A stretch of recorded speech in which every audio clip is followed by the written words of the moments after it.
I'm Trevor Tagg. I work for a company called Westgrow Farms. Westgrow itself has been around since the mid-80s, but my dad and the family has been around for 4 generations doing various things in direct ag production. So we grow 1,400 acres of alfalfa across the whole ranch. The process is pretty simple. You plant it in the fall. We try to establish it through November and December, and then get it up, get it green and clean. We start harvesting hay at the end of January or the beginning of February, somewhere in there. The baling itself, pretty simple: cut, rake, and bale. So when we say we're cutting hay, it's basically a giant riding lawnmower.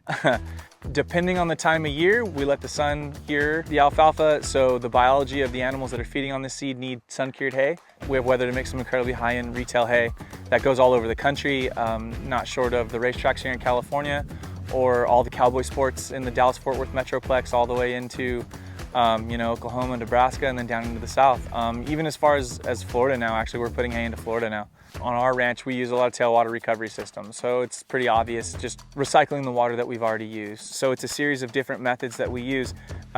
Is rudimentary, is recycling sprinkler pipes and then running it back to head ditches. We'll make our tail ditches quite a bit bigger to hold more water and act as a reservoir. The way the delivery system works in the Imperial Valley, with the IID at the steward of it, allows us to basically get water whenever we want it. You place an order and generally it's delivered. For starters, if you think about the Hoover Dam and the All-American Canal and what it took to get that monumental task built, and then who it was built for, which a big piece of it was creating food in Imperial County. And then if you think back to why the framers of the United States during the Industrial Revolution decided, think about it, the Northeast is frozen for 6 months out of the year, yet they were trying to build a country. Well, how do you feed a country that's frozen half the year? This is how you do it. This is where you do it.